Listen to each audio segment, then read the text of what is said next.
ইকামত আমাদের সমাজে প্রচলিত আছে, এটা সালাতের পূর্বে একামত। তো একামত অর্থ কি? আর এর মধ্যে একটি শব্দ ব্যবহার করা হয় কাদ কিয়ামতুস সালাহ, কদ কামাতিস কাদ সালাহ। কিয়ামতুস সালাহ, এই শব্দের অর্থ কি? দুইটা জিনিস। সালামুন আলাইকুম তিবতুম মুবারাকাতুম তিবা রব্বি আউযু বিকা মিন হামাযাতিশ শায়াতিন ওয়া আউযু বিকা রব্বি আন ইয়াহদুরুন। বিসমিল্লাহির রহমানির রহিম। আলহামদুলিল্লাহি ওয়া সালামুন আলা ইবাদিহিল্লাযীনা যে আমরা অনেক পরিষ্কার করতে চাচ্ছি। চমৎকার প্রশ্নের উত্তর হচ্ছে রব্বি জিদনি ইলমা। সেটা হচ্ছে যে ইকামা শব্দটি আকিমু যে ফেলটা আল্লাহ ব্যবহার করেছেন যে সালাত নির্দেশনা দিয়ে, সূরাতুল বাকারা 2 নম্বর সূরা 43 এবং সূরা আলে ইমরান 3-43, আরও অনেক জায়গায় রয়েছে। বাকারা 82 নম্বর আয়াত রয়েছে যে আকিমুস সালাহ, সালাতকে প্রতিষ্ঠা করো। এই আকিমু শব্দটি বহুবচন, এটা ইম্পারেটিভ অর্ডার, ফেলুল আমর। এর মাজদার হচ্ছে ভার্বাল নাউন হচ্ছে ইকামা। আকামা ইউকিমু ইকামাতান, তার থেকে মুকিমুন না মুকামুন, মুকিমুস সালাহ কোরআনে ব্যবহার হয়েছে। তাহলে সলার জন্য হচ্ছে নেদা। আর যখন আমরা সলাতে দাঁড়াবো, বাস্তবে যে সলা কায়েমের জন্য আমরা দাঁড়াবো, কিয়াম করবো, রুকু করবো, সাজদা করবো, তার আগে সলাৎ কার্যকরের জন্য এই যে সলাৎ আমরা কায়েম করবো এটাকে জানিয়ে দেওয়া। এই জন্য একামা মানে প্রতিষ্ঠা করা। একামা অর্থ হচ্ছে সলাৎকে প্রতিষ্ঠা করা।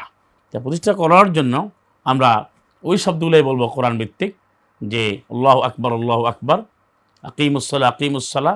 আগে আমরা নিদা করেছি, যারা শুনছে তারা আসবে। এখন আমাদের যারা মসজিদের মধ্যে বা আমরা যেন সলা করবো, সলাতের জায়গায় সবাই চলে এলো, এখন তাকবীর দিয়ে আল্লাহর উলুহিয়ত ঘোষণা দিয়ে আমরা সলাতে দাঁড়াবো। এখন এখানে যে এরপরের যে প্রশ্নটি, প্রচলিত যে একামত দেওয়া হয়, এখানে কিন্তু অনেক কিছু বাড়াবাড়ি এবং নিজেদের মতো করে তারা তৈরি করে নিয়েছে, কোরআনকে পাশ কাটিয়ে বাদ দিয়ে। তা হচ্ছে এই যারা শব্দ তারা ব্যবহার করে, যে প্রশ্ন আসছে কদ কামাতিস সালাতু, এটা শব্দ হচ্ছে কদ কামাতিস সালাতু, কদ কামাত আস-সালাহ মিলিয়ে পড়লে কদ কামাতিস সালাতু। আরবি ব্যাকরণীয় কাওয়াদুল আরাবিয়া কদ ব্যবহার হয় পাস্ট টেন্স মাদির পূর্বে।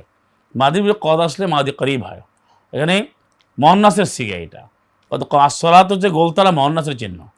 তাহলে সালাত ইকামা মানে কদ কামাত অর্থ হচ্ছে কায়েম হয়েছে। মাদি করিব বলে এরা নিয়ার পাস্ট বোঝায়, প্রতিষ্ঠিত হয়েছে, কায়েম হয়েছে। আর সলাতু সলাৎ, সলাৎ সমস্ত। তাহলে কত কমতি সলাতের অর্থ হচ্ছে যে সলাৎ প্রতিষ্ঠিত হয়েছে, কায়েম হয়েছে, অথচ বা ইনফ্যাক্ট তখন সলাতে তারা দাঁড়াই না, মানে সলাতে দাঁড়াচ্ছে এখন তো শুরুই করে না। তো এটা হচ্ছে না জানার কারণে এই জিনিসগুলো তারা ভুল করতেছে, এবং তারা কোরআনকে উপেক্ষা করার কারণে।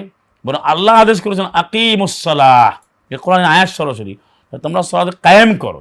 তো কায়েম করতে গিয়ে আমরা দাঁড়াবো, দাঁড়াই আমরা কিয়াম করে সলাতকে কার্যকর, কিয়াম, রুকু, সাজদা, কুদ, বসা। এখন করছে কি, সে না জেনে বলতে যে কত কামাতিস সালাহ, কত কামাতিস সালাহ, অর্থ হচ্ছে সলাত কায়েম হয়েছে, সলাত কায়েম হয়েছে। যারা আরবি ভাষাভাষী, আরবিক স্পিকিং পিপল, যারা আরবি ভাষা বোঝে, সে বুঝবে তো সলাত কায়েম হয়ে গেছে, তার আমি আর যে কি লাভ। তো এটা হচ্ছে না জানার কারণটা হচ্ছে বলতে হবে আকিমুস সালাহ, কদ কামাতিস সালাহটা ব্যবহার করা যাবে না। আমার বিষয়টি পরিষ্কার হয়েছে।